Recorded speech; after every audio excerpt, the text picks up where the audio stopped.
감독한 패션 오브 크라이스트라는 영화가 개봉이 되었습니다. 이 영화는 개봉할 때부터 많은 사람들에게 주목을 끌었습니다. 왜냐하면 예수님의 생애를 잘 보여주는 작품이었기 때문에 많은 사람들이 이것을 보면서 관심을 갖고 또 영화에 주목을 이렇게 했었습니다. 아마 저를 포함해서 여러분들도 많은 분들이 이 영화를 관람을 했을 거라 생각을 합니다. 이 영화가 예수님의 생애를 다룬 영화이어서 그런지 시사회에 몇몇 우리 신학자들 또 목사님들을 초대를 해서 같이 영화를 관람을 했었다고 합니다. 이 시사회에 엘버트 몰러 교수도 초대가 되어서 그 영화를 같이 관람을 하는 중에 본인이 겪은 에피소드가 있었는데 그것을 소개를 했습니다. 여러분 그렇지 않습니까? 대부분의 사람들은 극장에 가면 그냥 들어가지 않죠. 2시간, 요즘엔 긴 영화는 3시간 이렇게 영화를 보려면 극장에서 파는 팝콘하고 음료수를 사가지고 들어갑니다. 그러면서 영화 보는 내내 입을 즐겁게 하면서 눈도 즐겁게 하고 영화를 보면서 감동도 받고 이렇게 하면서 영화를 많은 사람들이 보곤 합니다. 패션 오브 크라이스트의 시사에 온 관객들도 팝콘을 들고 영화를 즐겼다고 이렇게 합니다. 영화의 결말에 접어들면서 영화의 내용들은 이런 내용들로 이어집니다. 주님께서 골고다 언덕을 오르시는 그 장면, 그 오르시면서 심한 고초를 겪으시는 그 장면들을 보게 됩니다. 그리고 급기야 십자가에서 창에 찔리고 피를 흘리고 못을 박혀서 주님께서 죽으시는 그 장면을 접어들게 됩니다. 아마 이 영화를 보신 분들도 아실 겁니다. 이 영화가 얼마나 이 적나라하게 주님의 고통과 고난 그리고 십자가의 죽음을 영화화했는지 정말 이 끔찍한 것을 보지 못하는 사람들은 눈 뜨고서 끝까지 보지 못할 정도로 잔인하게 그 십자가의 폭력성과 이 죽음이 얼마나 아픈 것이었는지를 이 영화에서는 잘 보여주었습니다. 그런데 엘버트 몰러 교수는 영화를 보는 사람들의 모습에서 충격을 받았다고 합니다. 예수님이 십자가에서 죽어가는 장면을 보면서 피 흘리는 장면을 보면서 그 팝콘의 짭짤한 맛을 느끼기 위해서 그 장면을 보면서 팝콘을 집어서 입에 넣고 먹으면서 그 장면을 보더라는 겁니다. 그러면서 적절한 때에 또 팝콘을 집어서 또 자기 입에 넣으면서 그냥 그 장면을 아무렇지도 않게 이렇게 보는 이 관람객들을 보면서 엘버트 몰러 교수는 다소 충격적인 그런 장면이었다라고 자신이 겪은 에피소드를 이렇게 소개를 했습니다. 그러면서 이 장면을 보면서 어떻게 팝콘을 집어서 먹을 수 있을까? 주님께서 죽으시는 장면을 보면서 어떻게 팝콘을 먹고 마음 편안하게 이 영화처럼만 볼 수 있을까? 그렇게 생각을 했다고 합니다. 이 영화를 보는 많은 사람들에게 그러는 것입니다. 예수님의 죽음은 한갓 잔인한 그 장면 한 장면일 뿐이고요, 영화일 뿐이었던 것입니다. 그냥 영화의 한 장면일 뿐이지 그들의 가슴을 울리고 눈물을 흘리게 할 만한 사건이 아니었더라는 겁니다. 그러니까 여러분, 주님께서 피 흘리시는 그 장면을 보면서 한가하게 팝콘을 먹고 음료수를 먹으면서 대화를 하면서 그 장면을 즐길 수 있었던 것이죠. 그러나 그리스도인들에게 십자가의 고난은 한가하게 팝콘을 먹으면서 맛을 볼 여유가 있는 그런 사건이 아니지요. 그리스도인들은 십자가 사건에서 우리를 대신해서 고난을 받고 죽기 위해서 이 땅에 오신 예수님을 생각하게 합니다. 아마 여러분들이 이 영화를 보신 분들, 여러분들이 이 장면을 볼 때를 기억을 하면 아마 저도 그랬고 여러분들 거 마음을 졸이면서 그 장면을 보면서 마음이 졸여오고 예수님이 생각내고, 우리는 신앙을 갖고 있는 사람들이기 때문에 주님께서 나의 죄를 지기 위해서 이러한 고난을 받으셨구나, 이런 생각을 하면서 마음 졸이면서 이 장면을 보았을 것입니다. 영화를 보는 태도가 달랐을 것이죠. 이렇게 예수님의 고난에 대한 일반 사람들과 그리스도인들이 바라보는 태도는 확연하게 다르다는 것을 우리는 알게 되죠. 사도신경은 오늘 설교 제목과 같이 본디오 빌라도에게 고난을 받으신 주님을 고백하게 합니다. 고난받는 종을 사도신경은 고백을 하고 있습니다. 사도신경을 고백하는 사람들에게 주님의 고난받으심을 그 영화의 그 한 장면으로 그냥 여유롭게 지나칠 수 없는 이유가 무엇이냐면 주님이 고난받으셨다는 이 신앙의 고백 때문입니다. 주님의 고난받으심이 십자가 사건을 나타내기 때문인 것이죠. 사도신경은 지금까지 살펴본 말씀도 그렇지만 앞으로도 이 신조에 담겨져 있는 이 복음의 진수를 우리가 보게 될 때에 어느 한 문장, 어느 한 단어도 빼놓을 수 없는, 쉽게 지나칠 수 없는 문장들로 구성이 되어 있는데, 이 신조에서 주님의 고난을 언급한 것은 그 주님의 고난이 복음의 핵심이다라는 것을 알게 하는 겁니다. 복음에는 주님의 고난이 차지하는 비중이 상당히 큽니다.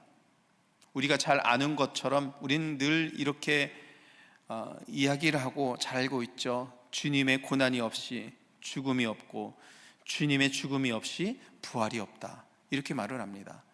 주님의 고난과 죽음과 부활은 여러분, 이것이 떨어질 수 없는 관계 속에 있는 것입니다. 어떻게 보면 주님께서 부활을 이루신 이 부활의 첫 출발이 어디에 있는가? 고난에 있는 거죠. 그래서 제임스 패커는 주님의 고난이 십자가에서 일어났다라는 점을 고려해서 예수님의 십자가가 사도신경의 중심이다라고 말을 했습니다. 우리가 지난 시간에 살펴본 것처럼 예수님의 성령의 잉태는 복음의 문이 되는 그러한 신앙의 고백이라고 한다면 예수님의 십자가에는 사도신경의 중심적인 신앙 고백이 담겨져 있는 것을 우리는 이 말씀을 통해서 또한 배우고 알게 됩니다. 특별히 지금 우리는 사순절 기간을 보내고 있습니다. 벌써 우리는 5번째 주일을 보내고 있으면서 그리스도의 고난과 죽음과 십자가를 묵상하면서 절제하면서 경건의 시간을 우리가 보내고 있습니다. 그래서 이 사순절 기간에 주님의 고난을 묵상하는 것은 십자가를 바라볼 수 있는 우리의 마음의 문을 열게 하는 것이고, 주님의 고난이 우리의 신앙 고백의 중심을 이루고 있다는 것을 다시 한번 이 시간을 통해서 확인하는 것은 우리들의 신앙을 더욱더 십자가 중심적으로 나아가는 신앙으로 인도하는 신앙의 고백이 될 수 있습니다. 그래서 사도 바울은 주님의 고난과 죽음을 상징하는 십자가를 자랑하라라고 말씀했습니다. 갈라디아서 6장 14절의 말씀이죠. 같이 한번 이 말씀 읽겠습니다. 그러나 내게는 우리 주 예수 그리스도의 십자가 외에 결코 자랑할 것이 없으니 그리스도로 말미암아 세상이 나를 대하여 십자가에 못 박히고 내가 또한 세상을 대하여 그러하니라. 여러분, 사도 바울이 십자가만을 자랑하는 것은, 십자가만을 기억하라는 것은 여기에 고난과 죽음이 여러분 담겨져 있기 때문인 것입니다. 여러분, 기억하시길 바라겠습니다. 십자가에는요, 부활만 있는 것이 아닙니다. 우리가 신앙생활 하면서 부활의 영생과 부활의 은혜를 기억을 하고 그것을 강조하고 부활의 승리를 우리가 말하고 그것을 통해서 하나님께서 우리에게 승리 주실 것을 기대하면 이러한 신앙으로 나아가다 보니까, 그런 부활 신앙에 대해서 강조하고 부활 신앙의 중요성을 우리가 기억을 하다 보니까 십자가에 담겨져 있는 고난은 이 부활만큼 많이 소외된다는 것이죠. 그러나 오늘 사도 바울이 십자가를 자랑하라는 이 말씀에 대한 의미, 이 십자가에는 무엇이 담겨져 있냐면 주님의 고난과 죽음이 담겨져 있다는 겁니다. 우리가 부활만을 생각하다 보면 십자가의 고난을 쉽게 생각하게 되죠. 그러나 고난을 기억해야 부활의 영광을 맞이할 수 있다는 겁니다. 십자가에서 고난과 죽음이라는 이 비극적인 일이 일어났지만, 그러나 십자가에서는 또한 가장 영광스러운 부활을 이루셨지요. 고난과 죽음 그리고 부활, 이것은 우리 신앙에 있어서 떨어질 수 없는 가장 중요한 관계 속에 있는 신앙 고백입니다. 오늘 선지자 이사야는 이 고난받으신 주님에 대한 내용으로, 말씀으로 예언한 말씀입니다. 주님은 고난받은 종으로 선지자 이사야는 예언을 하고 있습니다. 예수님의 고난은 이 말씀을 성취한 것이라고 우리는 잘 알고 있습니다.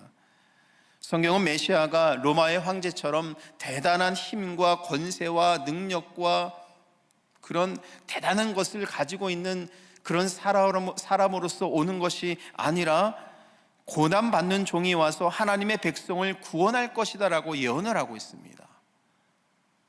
이사야에서 예언된 고난받는 종에 적합한 사람은 여러분 오직 한 사람밖에 없는 것입니다. 흠모할 것이 없는 사람이 와서 세상을 구원할 것이라는 이 말씀에 적합한 사람 오직 한 사람밖에 없는 것이죠.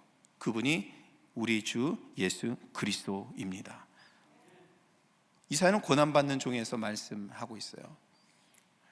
우리는 빌라도에게 고난받는 주님에 대한 이 사도신경에서 복음의 중심, 사도신경의 핵심을 말하는 이 말씀을 지금 이사야 53장 주님께서 고난받은 종에 대한 말씀을 통해서 살펴보고 있는데요, 사실은 이사야 53장 고난받는 주님에 대한 이 말씀은 52장 13절에 나와 있는 이 말씀으로 약속의 근거를 두고 있습니다.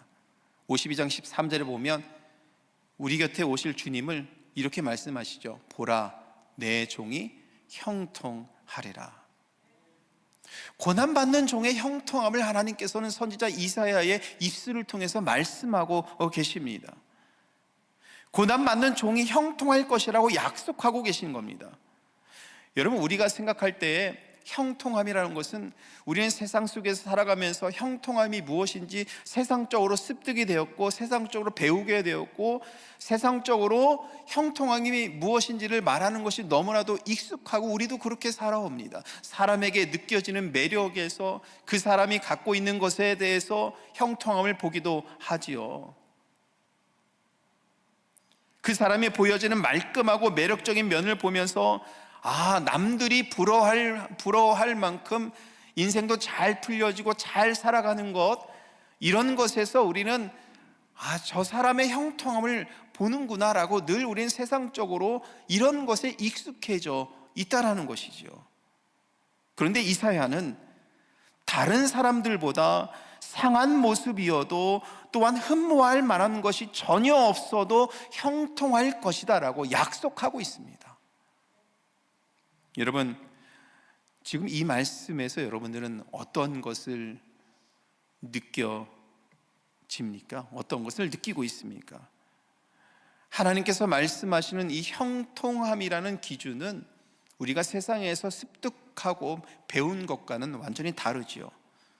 성경적인 형통함은 하나님의 명령과 언약을 지키고 순종할 때 약속된 복입니다. 이 말씀을 믿어야 합니다. 고난받는 사람이 형통함을 줄 것이다라는 것은 세상 어떠한 질서와 진리에서도 성립이 될 수가 없습니다. 여러분, 고난받는 사람은 실패한 사람으로 여겨지게 되고요, 피 흘리면서 쓰러진 사람은 죽음으로 가는 사람이다라고 우리는 늘 그렇게 배워왔습니다. 그렇게 보아왔습니다. 그러나 오늘 성경에서 선지자 이사야를 통해서 하나님께서 말씀하시는 이 형통함은 그런 것에서 오는 것이 아니라 약속된 하나님의 언약에서 오는 것이 형통함이다. 그러므로 고난받는 종이라 할지라도 하나님의 약속이 거기 있으니 하늘로부터 형통함이 세상으로 들어올 것이다, 이렇게 말씀하는 거죠. 세상은 그 사람이 겉모습을 보고 형통할 것이라고 생각을 하지요. 여러분, 그렇지가 않습니다. 오늘 우리가 이 말씀을 읽으면서도 아직도 여기에서 벗어나지 못한 상태에 있다라면 우리는 하나님의 나라를 살지 못하고 있는 상태라고 볼 수 있겠지요. 오늘 성경은 하나님의 약속을 통해 받는 복을 누리는 자들이 형통하다고 말씀하고 있습니다. 하나님은 이사야를 통해서 비록 흠모할 만한 모습을 지니고 있지 않아도 형통할 수 있다라는 것을 말씀하고 있습니다. 고난받는 종에게 하나님의 형통함이 약속되었다라는 것이죠. 오늘 저와 여러분들이 성경에서 말씀하고 있는 형통함의 의미가 무엇인지를 알고 하나님의 약속을 믿어 하나님께서 하늘로부터 주시는 형통함의 은혜를 누리기를 주님의 이름으로 축복합니다. 우리들의 생각이, 마음이, 삶의 태도가 바뀌어져야 됩니다. 하나님의 약속이 이루어지시는 형통함의 은혜를 누리는 삶을 살아야 한다는 것입니다. 우리 하나님은 약속에 신실한 분이지 않습니까? 그래서 예수님을 통해서 약속을 이루셨잖아요. 이렇게 예수님을 통한 형통함의 이 하나님의 복이 세상으로 흘러 들어온 것입니다.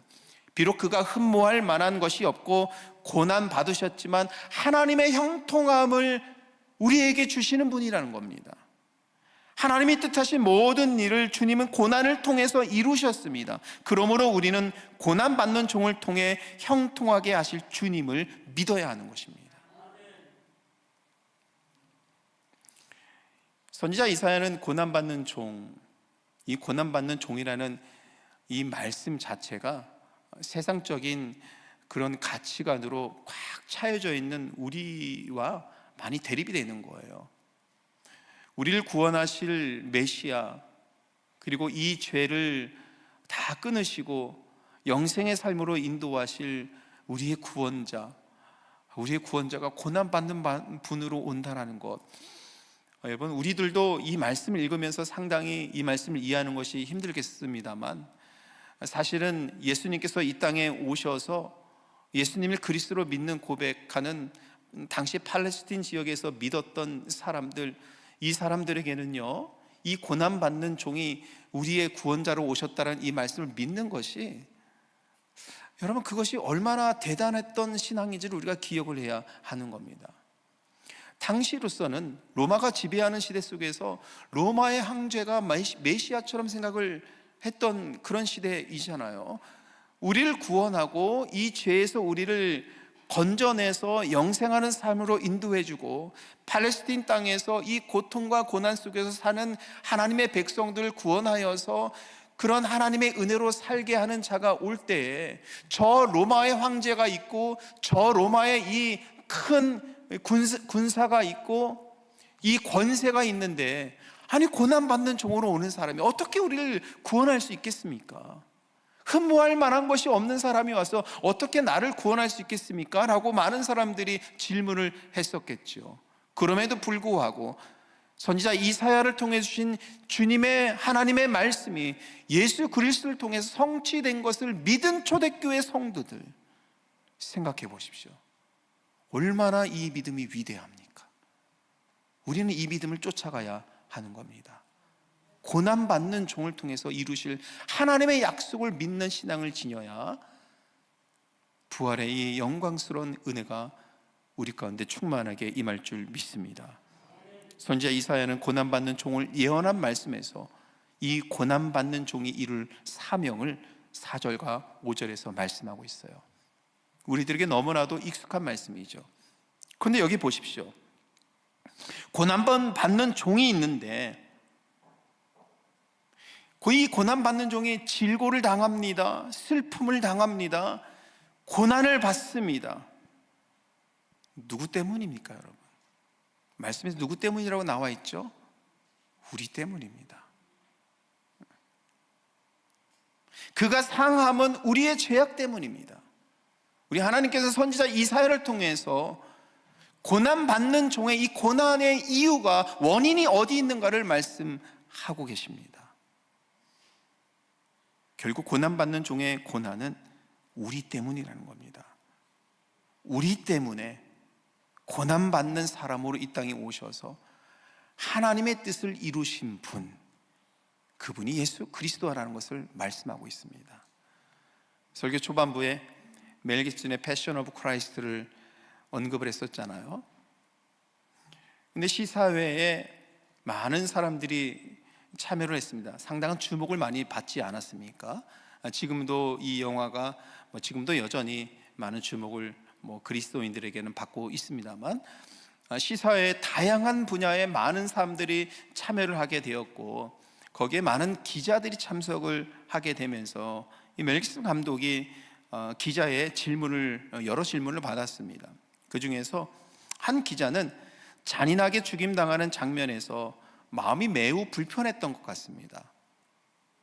그러면서 질문을 하는데 이 기자는 유대인 기자였습니다. 이렇게 질문해요. 이 영화에서 의도하는 것이 예수를 죽인 것에 대한 유대인들의 책임을 부각시키려는 것 아닙니까? 이렇게 질문합니다.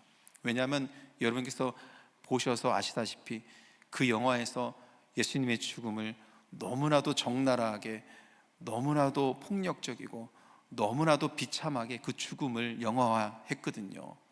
그러니까 그것을 지켜본 유대인 기자는 좀 불편했었나 봅니다. 그래서 오히려 유대인들을 너무나도 부각시키는 거 아닌가라고 질문을 합니다. 멜 깁슨 감독이 그렇지 않다고 대답을 했음에도 불구하고 유대인 기자는 누가 예수를 그렇게 잔인하게 죽일 수 있는지, 왜 그랬는지, 그 누구였는지에 대해서, 왜 그렇게 영화에서 표현했는지에 대해서 질문을 하니까 멜 깁슨 감독이 이렇게 대답을 했다고 합니다. 내가 그랬습니다. 그리고 우리가 그랬습니다. 우리가 예수를 죽였습니다. 무서운 인간의 죄가 그를 비참하게 죽였습니다. 여러분, 이렇게 대답을 했다고 합니다. 저는 한 기자와 감독이 주고받은 이 대화 속에서, 이 대화를 보면서 선지자 이사야가 전한 이 말씀을 현대인의 언어와 대화로 바꾼 것처럼 느껴졌습니다. 고난받는 종의 사명은 인간의 죄를 대신 짊어지는 것입니다. 하나님은 고난받는 종에게 인간의 모든 죄를 전가하셨습니다. 그래서 고난받는 종입니다. 누구 때문이 아닙니다. 우리 주님께서는 무죄하신 분입니다. 죄가 없으신 분입니다. 하나님의 아들로 이 땅에 오신 예수님께서는 죄가 없으신 분이신데 인간의 모든 죄가 예수님께 전가되셨습니다. 우리 주님이 고난 받으시는 것은 사람의 죄뿐인 것이죠. 우리의 죄 때문인 것입니다. 고난 받은 종이신 예수님만이 이 일을 감당하시는 것입니다. 예수님은 하나님의 모든 계획하심에 따라서 고난을 받으신 겁니다. 선지자가 예언한 이 말씀대로 이 땅에 오신 예수님께서 고난 받으시면서 우리의 죄를 지고 십자가에 오르신 것입니다. 그래서 6절에 여호와께서는 우리 모두의 죄악을 그에게 담당시키셨도다, 이렇게 말씀하고 있지요. 그가 고난 받으심으로 우리는 하나님의 형통함을 얻게 되는 겁니다. 우리 주님께서 고난 받으심으로 이사야 말씀 속에서 고난 받는 자에게 약속하신 형통함, 이 형통함이 세상으로 들러왔고 이 형통함이 저와 여러분들에게 왔습니다. 이 형통함이 우리 교회에 온 것이고 이 형통함이 여러분들의 가정에 임한 것입니다. 하나님의 약속을 믿는 자들에게 주시는 하나님의 축복과 은혜가 우리들의 생명으로 들어온 것입니다. 그러므로 우리는 주님의 고난을 묵상하고 고난받으신 우리 주님을 생각하면서 먼저 감사하면서 고난에 동참할 수 있는 믿음을 지녀야 될 줄 믿습니다. 예수님이 본디오 빌라도에게 고난받으신 사실을 사도신경에 포함시킨 것은 초대교회 성도들이, 그리스도인들이 복음에 얼마나 충실했는지를 보여주는 거죠. 2000년이 넘는 교회 역사, 이 역사 가운데 모든 교회가, 그리고 이 교회에 속한 셀 수 없는 성도들이 주님의 고난을 고백한 것은, 이 고난은 죽음과 부활과 떼어질 수 없다라는 것을 우리들에게 알게 하는 것이죠. 그래서 이 사도신경 속에 본디오 빌라도에게 고난받으신 주님을 묵상하게 하는 것은 매우 성경적이고 복음 중심적인 그런 신조라고 우리가 볼 수 있는 겁니다. 그러면 고난받은 종에 대해서 우리는 어떠한 믿음을 지녀야 할 것인가? 우리는 사도신경을 매주 고백하면서 본디오 빌라도에게 고난받으신 주님을 묵상하고 기억하고 생각하면서 어떠한 믿음을 우리는 키워가야 할 것인가? 첫 번째는 고난받는 종을 통해 보여준 하나님의 약속을 믿어야 합니다. 로마서 8장 32절 말씀 같이 읽겠습니다. 자기 아들을 아끼지 아니하시고 우리 모든 사람을 위하여 내주시니가 어찌 그 아들과 함께 모든 것을 우리에게 주시지 아니하겠느냐. 여러분, 이 말씀 붙잡으시기를 바랍니다. 바울은 자기 아들을 고난받은 종으로 보내시어 형통함을 이루게 하신 하나님께서 우리에게 모든 것을 이루게 하실 것이다 말씀하고 있죠. 이 약속, 여러분, 우리 약속을 붙잡는 사람들이 되어야 됩니다. 주님께서 고난받으심으로 인하여서 우리에게 주신 하나님의 형통함이 들어온다라는 이 하나님의 말씀을 붙잡는 신앙을 가져야 하는 것입니다. 여러분, 우리가 신앙생활하면서 하나님의 약속을 붙잡는 것이 얼마나 중요한지를 강조하고 또 강조해도 부족함이 없지요. 저는 반고흐가 남긴 이 글을 늘 굉장히 감명 깊게 받았고 여러분께도 몇 번 소개를 했는데, 반고흐는 위대한 그런 작품을 많이 남긴 인물이잖아요. 근데 그의 글에서 위대한 일은 우연으로 오지 않는다라고 말을 했습니다.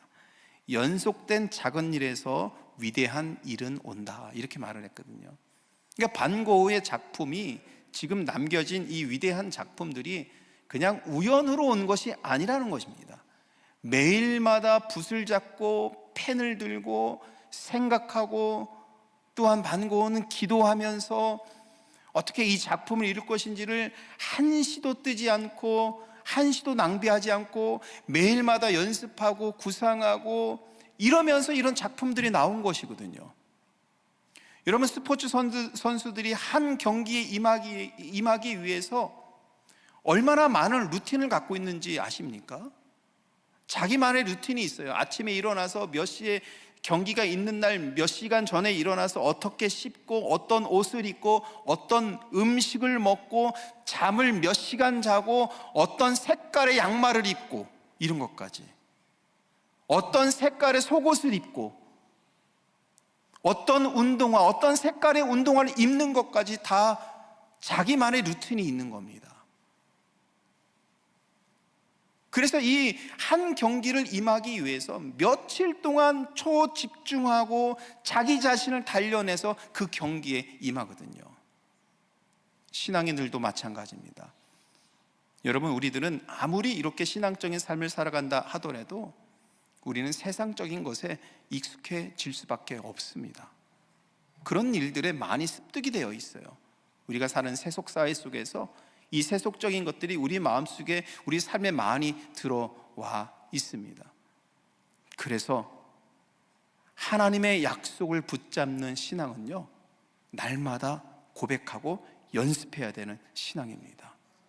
날마다 해야 됩니다. 언제 강조하고 언제든지 이것을 붙잡아야 된다는 것을 반복해서 이야기해도 전혀 부족함이 없는 것입니다. 왜냐하면 우리들에게도 언젠가는 감당할 수 없는 일들이 닥쳐오거든요. 여러분, 그때 하나님의 약속을 붙잡아야 됩니다. 그러기 위해서는 우리도 날마다 하나님의 말씀을 기억하고 주님의 고난이 무엇인지를 기억하고 고난의 종을 통해서 약속하신 하나님의 말씀을 기억하는 것이고, 오늘 좋고 오늘 평안하고 오늘 괜찮으니 나태한 신앙으로 그냥 있는 것이 아니라, 우리 오늘 좋고 오늘 기쁨이 넘칠 때 더욱더 하나님께서 나에게 약속하신 이 말씀을 붙잡고 십자가의 은혜와 사랑을 붙잡는 신앙을 갖고 있어야 결정적인 순간에 하나님의 약속을 믿게 됩니다. 우리는요, 우리가 감당할 수 없는 일이 꼭 닥쳐옵니다. 여러분, 요즘에 세상에서 많은 사건 사고들이 많이 일어나잖아요. 얼마 전에 미얀마에서 지진이 일어나서 많은 사람들이 죽고 우리로서는 상상할 수 없는 일들이 일어났잖아요. 저는 이 미얀마 지진 사건이 저와 전혀 상관이 없는 일인 줄 알았어요. 그냥 먼 데 있는 다른 나라 사람들이 고통받았기 때문에 도울 수 있는 것 돕고 기도할 수 있는 것 기도하고, 저랑 가까이 있는 사람과 이렇게 관련이 없는 줄 알았어요. 그런데 저희 아내가 저에게 와서 이렇게 사진을 보여주면서 누구 아냐고, 기억나냐고 이렇게 사진을 보여주더군요. 근데 사실 저는 잘 기억은 못 하겠어요. 근데 저희 아내가 보여주면서 우리 신학교 다닐 때 같이 공부했던 분이고, 저희 아내는 같은 교회에서 사역하신 분인데, 그 목사님인데, 한동안 전혀 소식도 없고 연락이 없었는데 미얀마 선교사로 가 있는 겁니다. 근데 지진이 난 그 지역하고 얼마 떨어지지 않은 곳에서 선교 사역을 하는 거예요. 너무 걱정이 되는 거예요. 그 뒤로 소식이 올라오지 않아요. 그 뒤로 소식이 전해지지 않고 있어요. 이분이 어떻게 됐는지, 살아있는지 죽었는지, 그 이분이 한국으로 돌아오셨는지, 그 미얀마 땅에 아직도 있는지, 뭐한지, 그 생사를 확인할 길이 없습니다. 우리가 인생을 살아가다 보면 우리가 감당할 수 없는 일들이 찾아오는 거예요. 운전을 아무리 조심해서 열심히 하더라도 여러분, 나는 조심하지만 상대방이 조심하지 않으면 어떤 사고를 당할 수 없는 것이, 모르는 것이 우리 인생이, 우리 삶이지 않습니까? 어느 때는 내가 감당할 수 없는 일이 갑자기 찾아오기도 하고, 서서히 찾아오기도 하고, 정말 충격적으로 찾아오기도 합니다. 이럴 때 하나님의 약속을 붙잡아야 됩니다. 그러기 위해서는 여러분, 지금 잘 하셔야 됩니다. 지금 하나님께서 이 고난받는 사람이지만 그럼에도 불구하고 하나님의 형통함을 약속하신 이 말씀이 예수 그리스도를 통해서 이루어진 이 말씀을 우리가 보았으니, 예수님을 통해서 우리에게 약속하신 영생의 삶을 붙잡기 위해서는 계속해서 오늘도 하나님께서 우리에게 허락하신 약속을 붙잡고, 하나님의 아들을 이 땅에 보내주셔서 이루어주신 것처럼 우리가 이 약속을 붙잡고 나아가면 우리에게도 이루어주실 것을 믿고 나아갈 수 있는 신앙을 지녀야 우리가 이 결정적인 순간에 하나님의 자녀로서 바로 서게 될 줄 믿습니다. 여러분, 오늘 우리는 이 믿음 더 키워가야 합니다. 두 번째로, 고난받는 종, 하나님의 형통함을 약속하신 이 말씀 보면서 우리가 지켜야 되는 믿음은 그리스도의 고난에 동참하여서 부활의 영광을 사모해야 한다는 말씀입니다. 빌립보서 3장의 말씀을 우리들에게 분명히 말씀하고 있죠. 같이 읽겠습니다. 내가 그리스도와 그 부활의 권능과 그 고난의 참여함을 알고자 하여 그의 죽으심을 본받아 어떻게 해서든지 죽은 자 가운데서 부활에 이르려 하노니. 사도 바울은 그리스도의 고난에 동참하고 죽음을 본받기를 원했습니다. 여러분, 우리들의 이 생각과 마음을, 세상적인 생각에 물들어져 있는 우리들의 마음을 자꾸 바꿔야 되고, 주님 앞에 자꾸 내어놓고 하나님께 주시는 감동과 은혜의 마음을 품어야 되는 이유가 여기 있는 거예요. 세상 어디에서 고난에 동참하라고 하고, 세상 어디에서 죽음을 마음에 품으라고 어디에서 이렇게 말을 합니까? 사도 바울은 왜 고난에 동참하고 죽음을 본받기를 원했다고 오늘 말씀하고 있습니까? 바울은 심판받아야 할 타락한 세상에 구원을 가져다 줄 유일한 분은 오직 예수 그리스도이심을 확신했기 때문이죠. 이것이 복음입니다.